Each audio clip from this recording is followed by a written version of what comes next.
The rain came down in thin grey needles over Bramblewood Lane, and Marianne Ashworth was the only one who noticed the old woman sitting alone at the crossroads. Everyone else hurried past. A farmer's cart splashed through the ruts without slowing. Two ladies from the village, huddled beneath one umbrella, glanced at the bent figure on the stone bench and quickened their pace, as though poverty might be catching if they lingered too close. Even Marianne's own mother, not 10 feet away, tightened her grip on her younger daughter's arm and murmured, "Don't look, Cecilia. It's only some beggar woman. We'll be late for the assembly." But Marianne looked. She always looked. It was, her mother often said with a sigh of genuine exasperation, her most inconvenient habit. The old woman sat with her hands folded in her lap, a plain grey cloak drawn over a plainer gown, her white hair escaping its pins in damp wisps beneath a bonnet that had seen better decades. She did not beg. She did not even lift her eyes to the carriages and pedestrians who passed her by. She simply sat, small and still, and soaked through, as if she had long ago stopped expecting anyone to stop. That was the detail that undid Marianne. Not the rain, not the thin shoulders, but the utter absence of hope in the way the woman held herself, as though she had learned, through long practice, exactly how little the world owed her attention. "Go on ahead," Marianne said to her mother. "I'll only be a moment." Marianne, Lady Ashworth's voice carried the particular edge she reserved for her elder daughter, the one that suggested disappointment was not merely possible, but expected. "We are already behindhand, and Cecilia's hem will be ruined if we stand about in this weather. The Duke's household will be receiving guests within the hour, and if we are not among the first through the doors, we shall lose our chance to be properly noticed. I only wish to see that she is not unwell," Marianne said, already crossing the lane. "It will take no time at all." Cecilia, golden-haired and lovely even with rain spotting her bonnet, cast her sister a look that was not unkind so much as bewildered, the way one might regard a person who insisted on stopping to speak with a hedge. "Really, Marianne, there will be beggars enough in London. You cannot stop for every one of them." "She is not every one of them," Marianne said. "She is this one. And she is sitting in the rain." She did not wait for permission. She rarely did, in matters like this, though she asked for it in nearly everything else. It was the one small rebellion she permitted herself against a household that had long ago decided what sort of daughter she was: sensible, plain, useful, unremarkable, and had stopped expecting her to be anything more. She crouched beside the bench, heedless of the mud soaking through her hem, and touched the old woman's sleeve. "Madam, forgive me. Are you unwell? May I help you to shelter?" The woman's eyes lifted slowly, and Marianne was struck at once by how clear they were, pale grey, sharp despite their age, entirely unclouded by confusion or distress. There was nothing feeble in that gaze. If anything, it seemed to take Marianne's measure with startling swiftness, cataloguing her wet gloves and her plain travelling cloak, and the honest concern on her face. All in the space of a breath. "I am only resting, child," the woman said. Her voice was low, cultured in a way that did not match her clothing, though Marianne was too occupied with worry to notice the discrepancy just then. "My conveyance has failed me, and I find myself somewhat further from home than I intended. You cannot sit here in the wet. You'll take a chill." Marianne glanced back toward the road, where her mother and sister had already resumed walking, their figures shrinking toward the village green and the grand gates beyond it, where lanterns had begun to glow in the dusk. The Ashenmoor Ball. The single most important evening of the season, the night upon which Lady Ashworth had pinned every hope of a ducal match for her beautiful younger daughter. And here was Marianne, kneeling in the mud beside a stranger, already certain she was making the wrong choice, and unable to make any other. "There is an inn not a quarter mile from here," Marianne said. "The Fox and Bramble. I passed it on our approach. Will you allow me to see you there?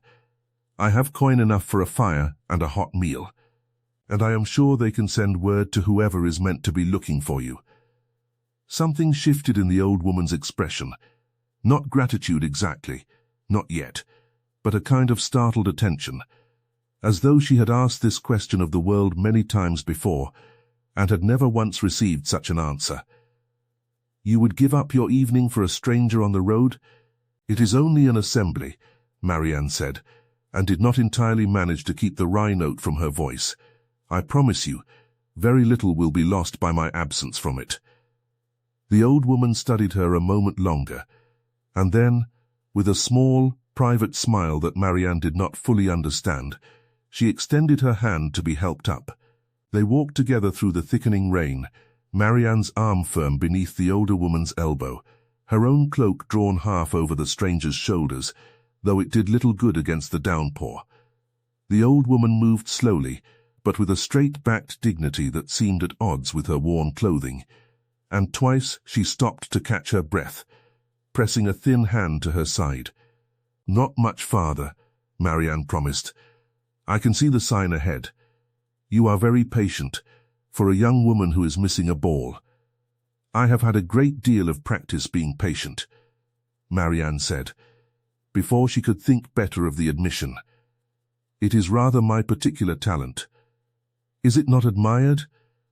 Marianne laughed, a short, surprised sound. "Patience is admired in horses and in servants, madam. In a young lady of 22 with a younger, prettier sister still unmarried, it is generally regarded as evidence that nothing more interesting is likely to happen to me." She had not meant to say so much. It embarrassed her the moment the words left her mouth, and she busied herself with steering them around a deep puddle to cover her discomfort. But the old woman did not seem shocked, or pitying, or amused at Marianne's expense. She only nodded slowly, as though filing the words away somewhere private and important. "And does that trouble you, being thought unremarkable?" "It used to," Marianne admitted. "I have mostly made my peace with it. There are worse things than being overlooked. One learns to see a great deal, standing quietly at the edge of a room. That," the old woman said softly, "is a truer wisdom than most young ladies your age possess, whether they are overlooked or otherwise." They reached the inn at last, and Marianne saw the stranger settled by the fire with a cup of hot spiced wine and a plate of bread and cheese before her, the innkeeper's wife fussing over the wet cloak and promising a warmed brick for her feet within the quarter hour. Marianne paid what was asked and a little more besides, waving off the woman's soft protest. "You have been more than kind," the old woman said, catching Marianne's hand as she made to rise from the settle beside her. Her grip, for all its age, was surprisingly firm. "What is your name, child?" Marianne Ashworth, of Bramblewood." "Marianne Ashworth," the old woman repeated, as though testing the shape of it, as though she meant to remember it for a very long time. "I am in your debt. You owe me nothing at all," Marianne said, and meant it entirely. "I hope you reach home safely. Is there someone I might send word to, before I go? A son, perhaps, or a daughter who will be anxious for you?" Something flickered behind the pale grey eyes. Amusement, perhaps, or something closer to grief. "A son," the woman said at last. "Yes, I have a son who worries a great deal more than is good for either of us. But you need not trouble yourself further. The innkeeper's boy can carry word, and I have kept you from your evening long enough already." Marianne hesitated at the door, some instinct urging her to linger, to ask more questions than good manners strictly permitted. But the hour was late, her mother would already be near frantic, and the old woman's eyes had begun to droop with the exhaustion of the day. So she only curtsied, wished her well, and stepped back out into the rain to hurry toward the lights of Ashenmoor House, her gown soaked through, her hem black with mud, entirely unaware that she had just spent the better part of an hour in the company of Augusta Verecourt, Dowager Duchess of Ashenmoor, mother to the most sought-after bachelor in 3 counties. By the time Marianne slipped through the servants' entrance and up a back stair to make what repairs she could to her appearance, the ball was already blazing with candlelight and music below. She caught her reflection in a narrow hall mirror and grimaced, hair coming loose, gown creased and damp at the hem, cheeks flushed from the walk. She looked, she thought, exactly like a woman who had spent her evening doing something sensible instead of something advantageous, which was, she supposed, an accurate portrait of her character in general. Her mother found her within minutes of her entering the ballroom, and the reception was precisely as chilly as Marianne had anticipated. "Where in heaven's name have you been? Look at the state of you." Lady Ashworth's fan snapped shut with a sound like a small gunshot. "Do you have any notion what is at stake tonight? The Duke of Ashenmoor himself is in attendance. The whole county has been in a fever over it for a fortnight. And you choose this evening, of all evenings, to go traipsing about the countryside playing nursemaid to vagrants." She was not a vagrant, mother. She was an elderly woman in distress, and no one else troubled themselves to help her. No one else troubled themselves because it was not their concern, her mother said, lowering her voice as a pair of matrons swept past with curious glances. "You have responsibilities here tonight, Marianne, even if they are not the responsibilities your sister carries. The least you might do is not embarrass this family by arriving looking as though you swam here." "I am sorry, mother, truly." And she was. Sorry for the trouble, if not for the choice itself, though she knew better than to say so aloud. "Go and see what can be done with your hair. Quickly, and for heaven's sake, smile at someone tonight, Marianne. It costs nothing. And it might, for once, do this family some good." Marianne did as she was told, retreating to a retiring room to pin up the worst of the damage and pinch some colour into cheeks already flushed from the cold walk. When she returned to the ballroom, she took up her customary post near the edge of the room, close enough to observe the swirl of silk and candlelight, far enough to avoid being drawn into it. It was where she always stood at such gatherings, not from shyness, precisely, but from a long-settled understanding that the room's attention belonged elsewhere, and she had long since stopped competing for it. Across the floor, Cecilia was already the centre of a small, admiring crowd, her golden curls catching the candlelight, her laugh bright and easy in a way that drew men toward her the way warmth draws a hand toward a fire. She was, everyone agreed, a diamond of the first water, pretty, charming, accomplished at the pianoforte, graceful in the dance, everything a young lady ought to be. Marianne loved her sister without reservation and without envy.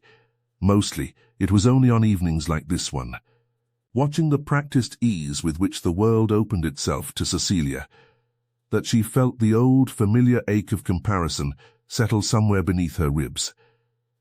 She did not resent Cecilia. She resented, if she was honest with herself, the particular cruelty of being raised beside someone so effortlessly adored, in a household that measured a daughter's worth chiefly by the speed and splendor of her eventual marriage. Marianne had been told, kindly enough and often enough, that she was clever and steady and good, words that were, she understood, a polite way of saying she was not pretty enough to matter otherwise. She was still turning these thoughts over, half watching the dancers, when a stir moved through the room like wind through a field of wheat. Heads turned toward the great doors, conversations dimmed and reformed into whispers, and into the ballroom walked a man Marianne did not need to be told was the Duke of Ashenmoor. He was tall, dark-haired, dressed with the severe elegance of a man who did not need ornamentation to command a room. But it was not his bearing that struck her first. It was the stillness of his face, a composure so complete it seemed almost a kind of armor. He greeted his host with perfect civility, accepted the bows and curtsies offered to him with a courteous inclination of his head. And yet there was something in his eyes that suggested his attention was elsewhere entirely, some private weight he carried into every room he entered.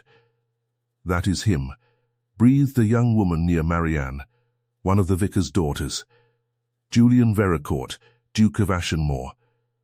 They say he has not danced at a single assembly since his father died, nor smiled above twice in company since he came into the title. Frightfully cold, I have heard, though frightfully rich besides. Rich enough to be forgiven a great deal of coldness, I imagine," Marianne murmured, and the vicar's daughter laughed behind her fan. Marianne watched him a moment longer than she meant to. There was something in his face, a tightness around the eyes, a wariness that did not match the ease of his bow, that made her wonder, briefly and foolishly, what a man like that might be guarding so carefully. But it was not her business to wonder. Dukes did not concern themselves with plain, sensible daughters of minor gentry, and she had long ago made her peace with standing at the edge of rooms such men walked into. She turned back to the refreshment table and thought no more of him that evening, or told herself she did not, which was very nearly the same thing. It was 2 days later, over breakfast, that the letter arrived, and everything Marianne believed about that rainy evening at the crossroads was overturned. The footman brought it in on a silver tray, addressed in a firm, elegant hand to Miss Marianne Ashworth, and sealed with a crest Marianne did not recognize until her father, glancing over her shoulder, went very still. "That is the Ashenmoor seal," he said slowly. "Marianne, what in the world have you done to warrant a letter from Ashenmoor House?" Marianne's hands were not quite steady as she broke the seal. Lady Ashworth had gone pale and rigid across the table, and Cecilia had abandoned her toast entirely, leaning forward with open curiosity. The letter was brief, and it was not, as Marianne had half feared, some formal reprimand for trespassing near the ducal grounds. It was signed, in the same firm hand, by Augusta Verecourt, Dowager Duchess of Ashenmoor. "My dear Miss Ashworth, I owe you an apology and a great debt in equal measure, and I find I can discharge neither properly by letter, though I shall attempt the first here. I did not give you my true name at the crossroads, nor did I correct your kind assumption that I was a woman in want of help rather than one testing, in my own foolish way. The character of the county before my son's household received its guests. It was unfair of me to accept your generosity under false pretenses, and I have thought of little else since. You will understand, I hope, why I could not simply thank you and be forgotten. I have lived long enough, and been Duchess long enough, to know precisely how rarely true kindness is offered without calculation, and how very rarely it is offered to an old woman whom the giver believes has nothing whatsoever to give in return. I should like very much to receive you properly, and to thank you as you deserve. Will you and your family do me the honor of dining at Ashenmoor House on Thursday next? With sincere gratitude and no small measure of respect." Augusta Verecourt. The silence that followed Marianne's reading of the letter aloud was so complete that she could hear the mantel clock ticking in the next room. "The Dowager Duchess," Lady Ashworth said at last, in a voice gone strange and high. The old woman at the crossroads was the Dowager Duchess of Ashenmoor. "I did not know," Marianne said, feeling suddenly and unreasonably as though she had done something wrong. She gave no name. You assumed she was a beggar woman, and you were entirely right to stop for her regardless." Her father's voice, when it came, was warm with something Marianne had not often heard directed at her. Pride, plain and unguarded. "Whatever else may come of this, Marianne, you did a kind thing when you believed no one of consequence was watching. That is worth a great deal more than a duchess's dinner invitation, though I confess I am glad of the invitation besides." Cecilia, for her part, looked torn between delight on her sister's behalf and a faint, unfamiliar shadow of something else. Not quite jealousy. Not quite anything Marianne had a name for. Gone again so quickly she told herself she had imagined it. "We must have new gowns," Lady Ashworth said, already rallying, her mind clearly leaping ahead to strategy. "There is no time to waste." Marianne, you shall need something that does not make you look as though you have been dragged through a hedge. And Cecilia, mother, Marianne said quietly. The invitation was addressed to me. To the family, surely, she could not mean to invite you alone, without your people. That would be most improper. But there was, beneath her mother's bluster, a flicker of uncertainty, as though she too had noticed that the letter named only Marianne by name, and had not quite decided what to make of it. Thursday arrived with the particular slowness of a day too long anticipated. Marianne dressed with more care than she generally allowed herself, in a gown of soft blue-grey that her mother had grudgingly conceded, suited her, and told herself firmly that there was no reason for her stomach to be so unsettled. She was going to dine with a kind old woman she had helped out of simple decency. There was nothing more to it than that. She was wrong, of course, though she would not fully understand how wrong until she was standing in the grand entrance hall of Ashenmoor House, being greeted not only by the Dowager Duchess, warm, sharp-eyed, delighted in a way that made Marianne's chest ache with unexpected fondness, but by the Duke himself, standing a pace behind his mother with an expression Marianne could not immediately read. Miss Ashworth, the Dowager Duchess said, taking both of Marianne's hands in hers, with a warmth entirely absent from their first meeting's necessary reserve. I am so very glad you came. Julian, this is the young woman I have told you of, the one who gave up her evening at your ball to sit with an old stranger in the rain.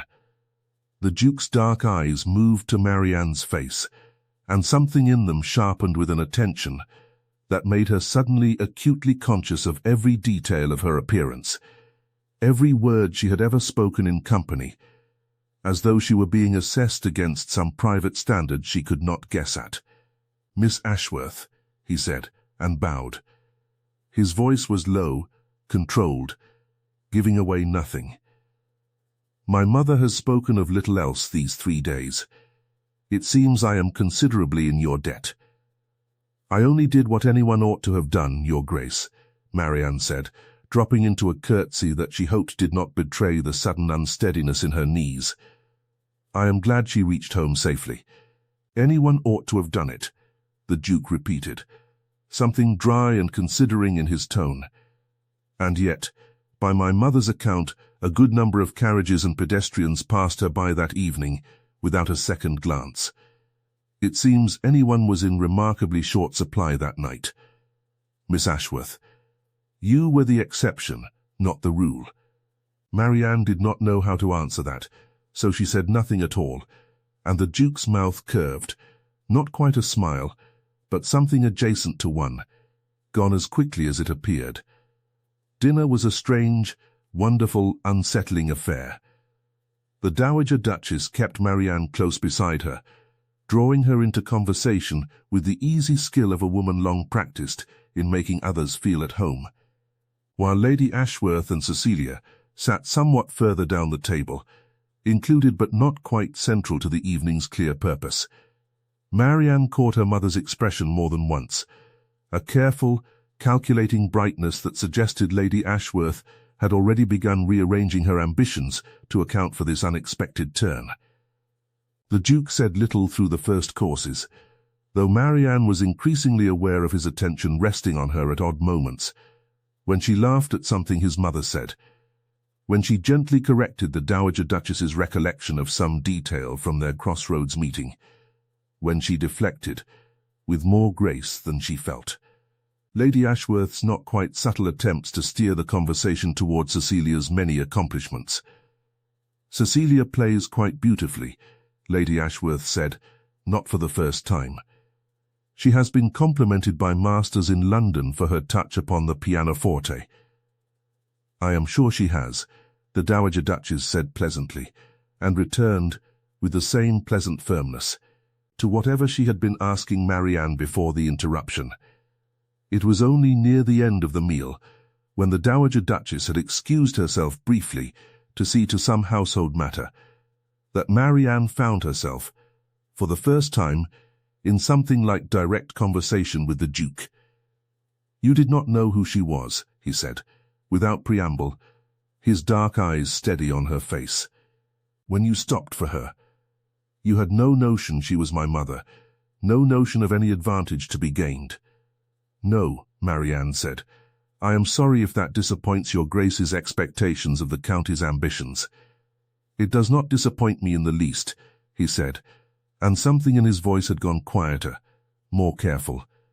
"You would be astonished, Miss Ashworth, how rarely I encounter anyone who wants nothing from me. My mother tells me you gave her your own cloak, that you paid for her comfort at the inn without a moment's hesitation, though you had no notion whether you would ever see the coin again, let alone any thanks for it. It was very little to give, Your Grace." "It was not little at all," he said, and there was something almost fierce beneath the words, quickly reined back in. "It was everything, Miss Ashworth. I have watched a great many people smile at my mother and at me, for a great many reasons in the years since my father died, reasons that have almost nothing to do with either of us as we truly are, and everything to do with what we might be persuaded to give. You did not know there was anything to be gained. That is rarer than you can possibly imagine." Marianne did not know what to say to that, so she said the truth instead. She seemed so very alone, sitting there. I could not have walked past her, whoever she had turned out to be.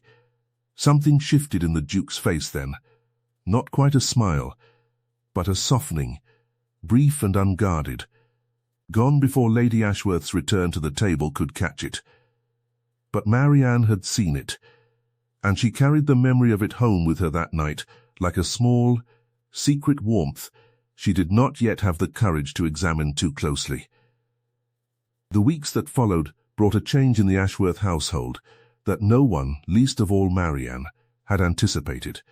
Invitations began to arrive from Ashenmoor House with a regularity that set the entire county talking. First a small tea, then an afternoon's ride through the ducal park, then an invitation to a private concert that included, unmistakably, only Marianne's name upon the card, though her family attended regardless, unable quite to countenance staying home.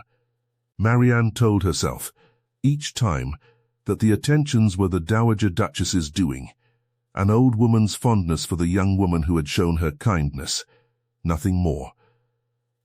But she could not entirely explain why the Duke himself so often appeared at these gatherings, why he so frequently found his way to her side, why his conversation, once begun, seemed reluctant to end.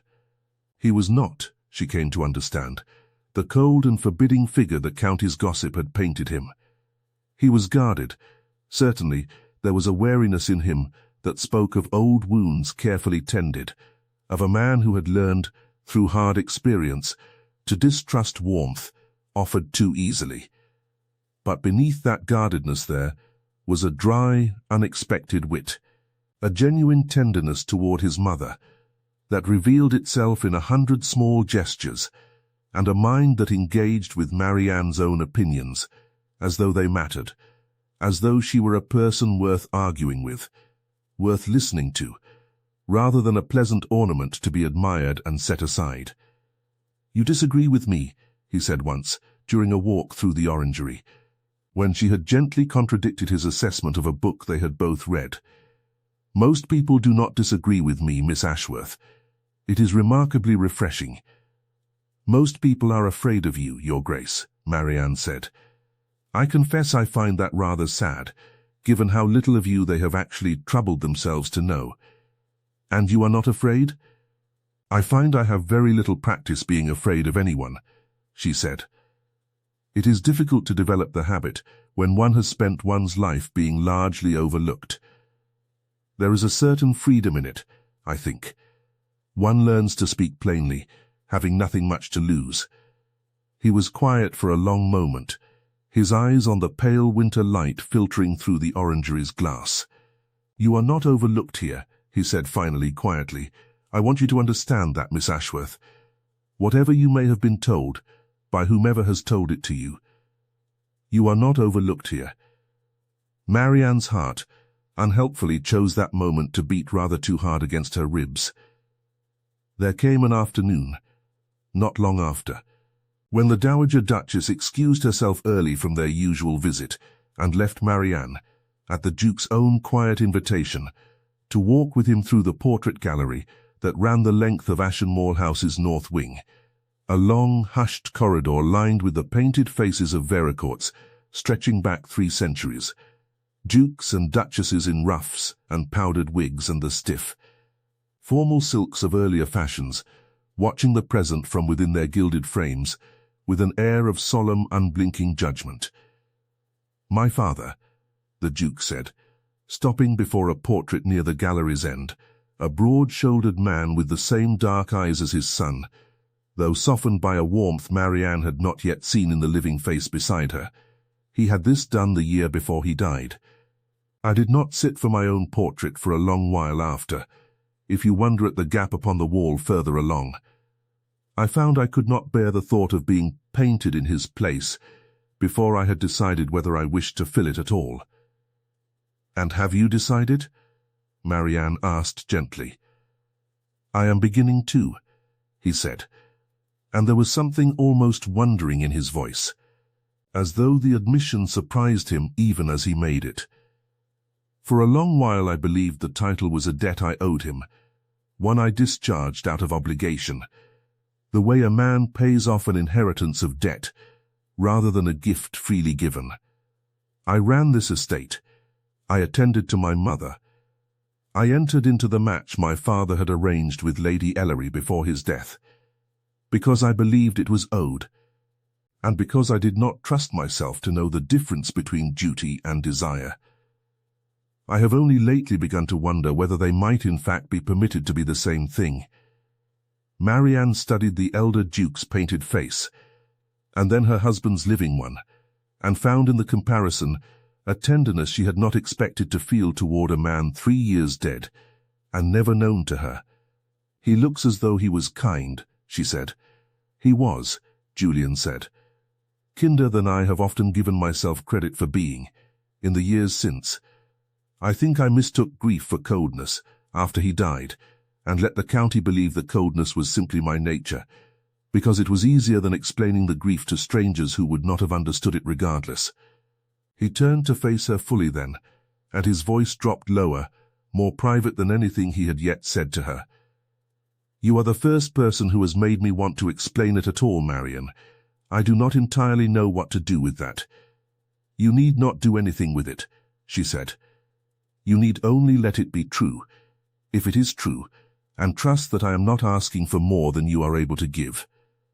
"I begin to suspect," he said slowly, "that I am able to give you a very great deal more than I had believed myself capable of giving anyone, if only you will have the patience to wait for me to discover the whole of it." "I have told you already, Your Grace," Marianne said, with the ghost of a smile. "Patience is rather my particular talent." They stood together in the hushed gallery a long while after that, saying very little more, and yet Marianne understood, walking back to her carriage in the fading afternoon light, that something essential had shifted between them in that quiet room among the painted dead, that whatever else lay ahead, uncertain and unspoken, they had begun, without quite naming it, to trust each other with the truth. It was not a swift courtship, nor an easy one. The Duke carried.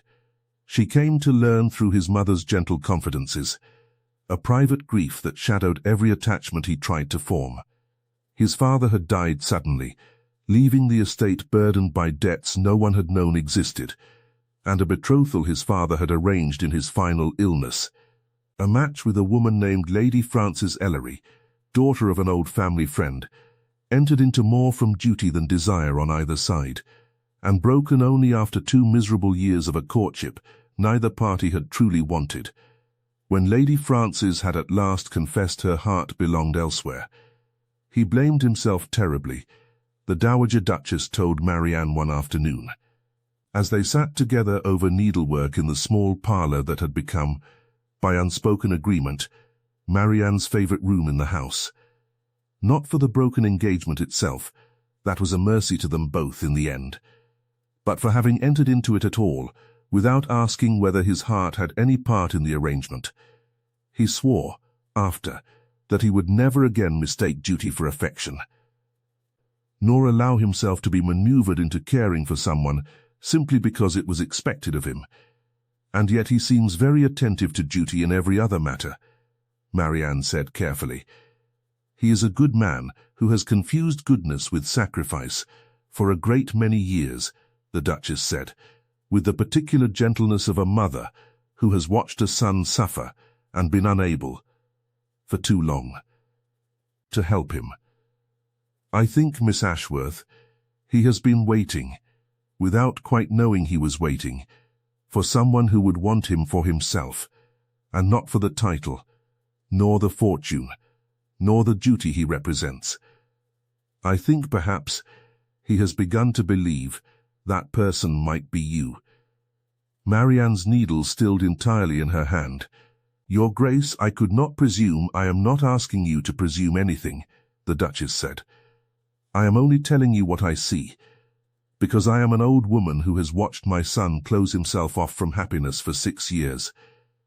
And I find I am no longer willing to hold my tongue simply for the sake of propriety. But if the road toward the Duke's heart was slow, the road through Bramblewood society was considerably rockier, and it was Cecilia, sweet, golden, generally good-natured Cecilia, who first showed Marianne how sharp that road could be. It began subtly enough. A comment here, a comparison there, the kind of small remarks that might have meant nothing from anyone else, but carried a particular sting coming from a sister Marianne, had never once resented. Not truly, not until she began to notice the change in her. I only think it strange, Cecilia said one evening, as they dressed for yet another Ashenmoor gathering, that a duke should show such marked attention to you, of all people, when I am the one who has always been thought, well, you know what has always been thought, Marianne. It seems rather backward, does it not? I do not know what you mean by backward, Marianne said carefully, though her chest had gone tight. Only that you have never sought that sort of attention. You have always said yourself you prefer to stand at the edges of rooms. And now, suddenly, you are the one drawing every eye at Ashenmoor House, and I am left standing about wondering what I am meant to do with myself. Cecilia's voice cracked just slightly on the last words, and Marianne saw, with a pang of genuine sorrow, that her sister was not being cruel so much as frightened. Frightened of a world that had always promised her a certain kind of triumph, now rearranging itself in ways she had never been taught to prepare for. Cecilia, Marianne said gently, I never sought this. I still do not entirely understand it. If it troubles you so, I could. Could what? Refuse a duke's attentions on my behalf? Cecilia laughed, though it did not sound like laughter at all. No, no, I do not suppose you could do that. Nor do I suppose I would truly wish you to. I am trying to understand my place in a world that has always told me exactly what it was, and now I find I do not know it any longer. It was, Marianne thought later, the most honest conversation she and her sister had had in years, and it left them both raw and uncertain in ways neither quite knew how to mend. Their mother was less introspective in her disappointment. You must be very careful, Marianne, Lady Ashworth said, cornering her in the hall after that same gathering. A duke's attention is a great honor, but it is not a promise, and I will not have this family made a laughing-stock if he tires of his fascination and turns his eye elsewhere, as such men so often do, once the novelty has worn thin. I am not attempting to secure his attention, Mother. You are only being yourself. Yes, I know. That is precisely what concerns me.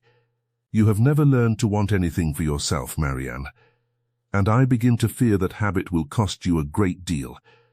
Should this go the way I suspect your foolish, soft heart secretly hopes it will.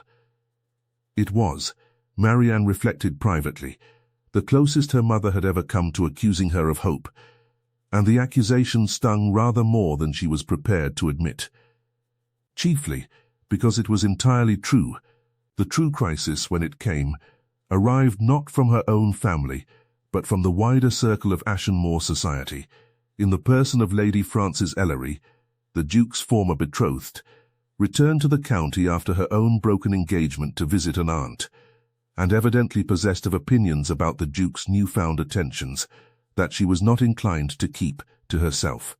They met at a card party at the home of Sir Roger Falworth, a gathering large and glittering enough that Marianne had hoped to pass through it with the same quiet anonymity she had once enjoyed at such events, a hope that proved entirely misplaced the moment Lady Frances fixed her with a bright, assessing smile across the card table. "Miss Ashworth," Lady Frances said, in a voice pitched just loud enough to carry to the surrounding tables. "How very interesting to meet the young woman who has so thoroughly captured the Duke of Ashenmoor's attention. I confess I did not expect, that is, forgive me, I mean nothing unkind by it, I simply had not expected someone quite so." She paused, letting the silence do the work her words declined to finish. "Quite so unassuming." A ripple of quiet amusement moved through the nearby tables, and Marianne felt her face heat with an old, familiar shame. The shame of being found lacking against some unspoken standard she had never agreed to be measured by. "I am not entirely certain what standard I ought to have met, Lady Frances," Marianne said, keeping her voice as level as she could manage. "But I confess I have never aspired to be anything other than myself, unassuming or otherwise." "How refreshingly modest," Lady Frances said, in a tone that made clear she meant precisely the opposite. "Though I do wonder whether the Duke fully understands what he is about. He was engaged to me once, you know. Did he tell you that?" A very sensible match, everyone agreed, between two old families with every advantage in common. "It fell apart for reasons that need not concern you, but I confess I have watched his recent enthusiasm with a certain fascination. He has always had a taste for rescuing lost causes, I think. Perhaps you are only the latest in that particular line." The words landed exactly where they were aimed, striking at the private fear Marianne had not fully admitted even to herself, that whatever warmth she had seen in the Duke's eyes was pity dressed up as affection, gratitude for a kindness he felt obliged to repay, rather than any true regard for her as she was. She did not have an answer ready. She was still searching for one, her chest tight with humiliation, when a voice behind her, low, controlled, and entirely unmistakable, cut cleanly through the murmuring room. "I do not believe I asked for your assessment of my private affairs, Lady Frances," the Duke said, and Marianne turned to find him standing just behind her chair, his dark eyes fixed on Lady Frances, with an expression of such contained, formidable displeasure that the surrounding tables fell entirely silent. "Your Grace," Lady Frances began, her composure faltering, "I meant no offence. You meant a great deal of offence, and you delivered it with considerable skill," the Duke said. "But you are mistaken in your assessment, and I will not have Miss Ashworth insulted in my hearing without correction. She is not a lost cause I have chosen to rescue. She is the first person in 6 years who has never once asked me for anything at all. Not my title, not my fortune, not even my good opinion. I find that I value her rather more highly than I have ever valued anyone's pity or their calculation, and I would take it as a personal favor if the rest of this room understood that plainly, so that I need not repeat myself." The silence that followed was absolute. Marianne, scarlet with a mortification that had nothing to do with shame and everything to do with the sudden overwhelming weight of being defended so openly, so publicly, could not quite bring herself to meet his eyes. "Your Grace," she managed at last, when they had withdrawn to a quieter corner of the room, Lady Frances having made a hasty and much diminished retreat, "you did not need to speak so plainly. I am accustomed to worse than Lady Frances' opinions."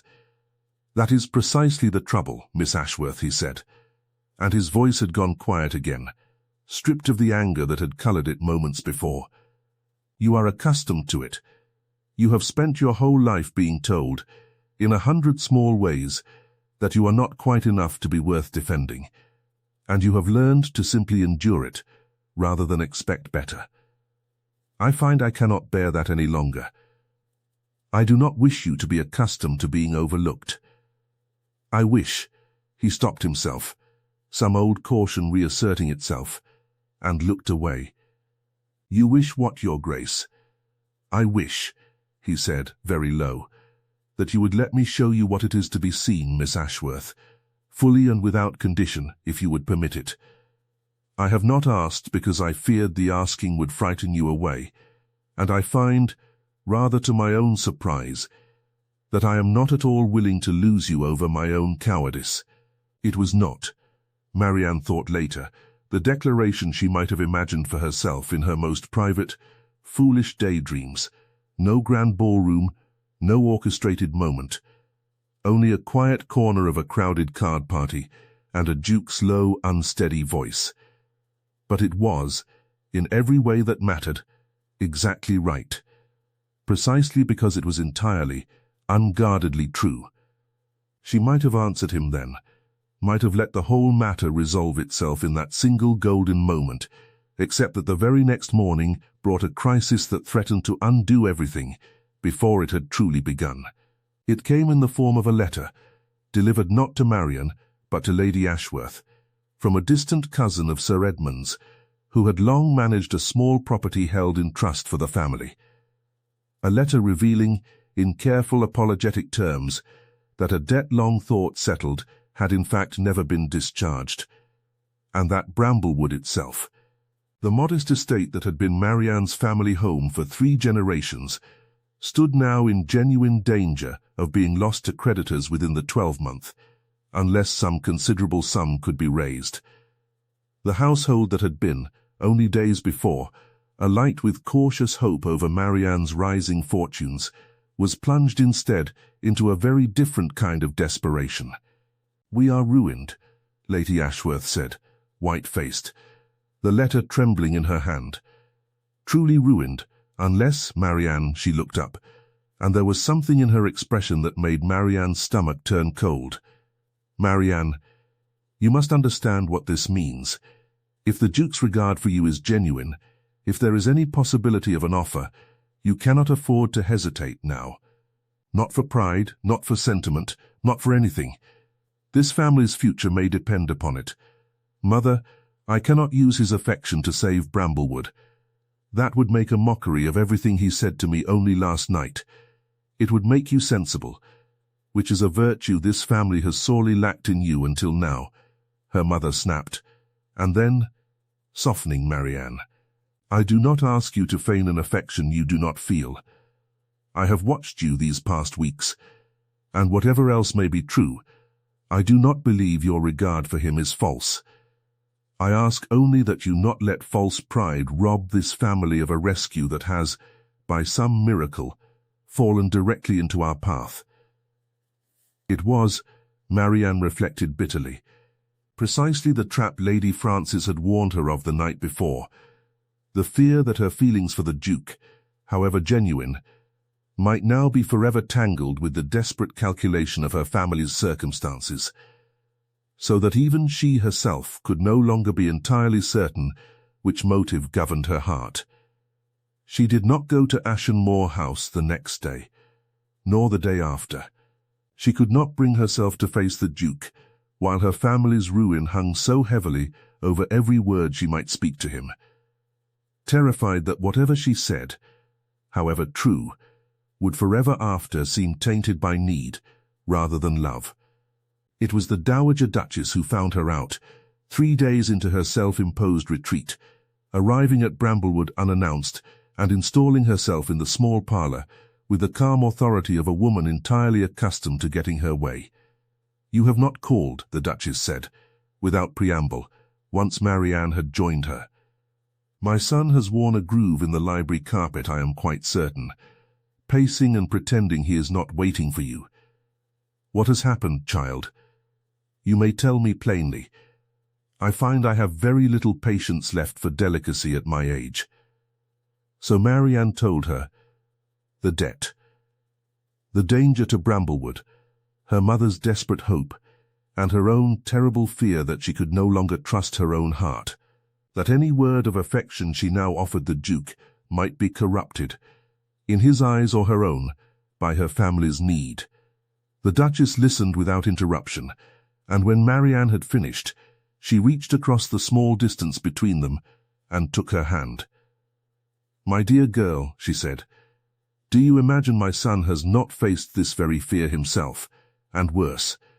He spent 2 years engaged to a woman he did not love, precisely because he could not untangle duty from desire, obligation from affection, until the whole arrangement collapsed under its own false weight. He has spent 6 years since, terrified of ever again mistaking one for the other. And do you know what he told me, the very night of Sir Roger's card party, when he came to me half out of his mind with worry that he had spoken too plainly, too soon?" Marianne shook her head, not trusting her voice. "He said that for the first time in his life he did not care whether what he felt was wise, or convenient, or properly timed. He said he only knew that he wanted you beside him, plainly and simply, and that if you turned him away, he would count it the greatest loss of his life, regardless of the reason." The Duchess squeezed her hand. "Do not let fear rob you both of something true, Marianne, simply because circumstance has made the timing inconvenient. Love that is real does not become false because it arrives alongside difficulty. It only becomes rarer and more precious for having survived the test. But how am I to know, Your Grace? How am I to be certain my own heart is not simply seeking rescue?" "You will know," the Duchess said gently, "because you will ask yourself the honest question, and answer it honestly. Would you want him, Marianne, if Bramblewood were never threatened at all? If there were no debt, no danger, nothing at stake but your own heart?" Marianne did not need to search long for the answer. It had been there, quiet and certain, since the moment in the orangery when he had told her she was not overlooked. "Yes," she said. "I would want him regardless. I have wanted him for some time now, I think, and been too afraid to name it." "Then go and tell him so," the Duchess said, rising with the brisk energy of a woman well pleased with her morning's work, "and let him decide for himself how to manage the rest. I promise you, my dear, my son has resources enough to see a debt settled without the world ever needing to know it was a factor in his affections at all. But he cannot offer that help if you will not let him near enough to give it." Marianne rode to Ashenmoor House that same afternoon, her heart hammering so hard she thought it might be heard before she ever opened her mouth, and found the Duke in the library exactly where his mother had promised he would be, looking, Marianne thought with a rush of tenderness, considerably less composed than she had ever seen him. "You did not call," he said, the moment she entered, an unmistakable rawness beneath the careful words. "I feared I had frightened you beyond recovery, speaking so plainly at Sir Roger's. You did not frighten me, Your Grace." Julian, his name spoken for the first time, seemed to still something in him entirely. "I stayed away because I was afraid of myself, not of you.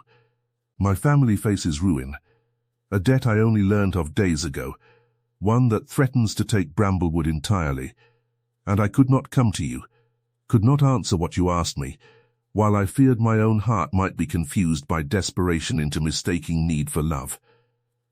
His face had gone very still, very careful. "And now?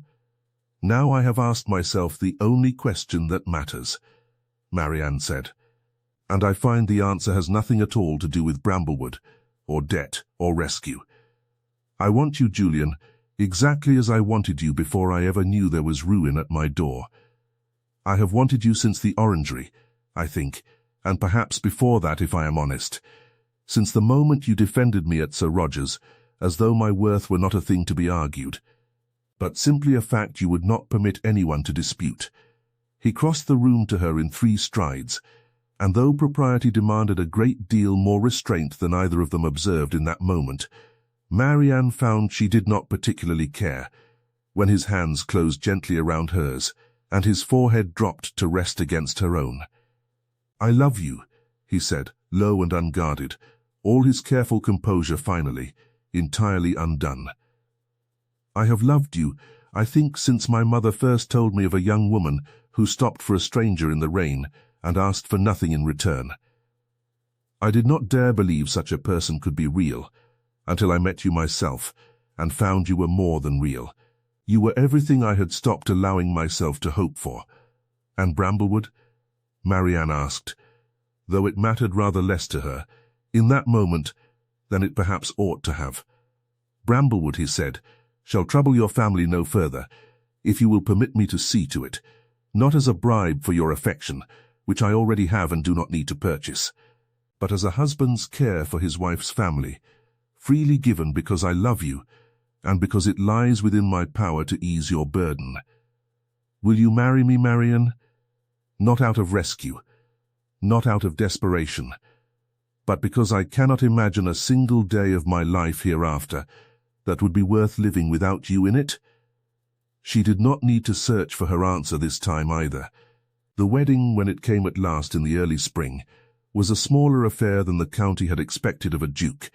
The duke's own preference, Marianne learned, born of a long-held distaste for spectacle that his mother's genuine delight could not entirely overrule, though the Dowager Duchess did manage to fill the chapel with more flowers than strictly necessary, and to weep unashamedly. Through the entire ceremony, Cecilia stood beside her sister as she said her vows, and if there remained some small private ache in her heart at the strange turn her sister's fortunes had taken, she had made her own peace with it in the intervening months, helped along by the quiet, persistent attentions of a young baronet's son, who had, Marianne privately suspected, always preferred Cecilia's warmth to her golden reputation, and had simply been waiting for a season when the Ashworth household's attention was not so entirely fixed elsewhere. Lady Ashworth wept as well, though whether from relief, pride, or the sheer unexpected magnitude of her elder daughter's transformation from overlooked to duchess, Marianne could not entirely say, and did not think it mattered a great deal in the end. It was the Dowager Duchess's toast at the wedding breakfast, though, that Marianne would carry with her longest, spoken in a voice gone soft with genuine feeling as she raised her glass to the assembled guests.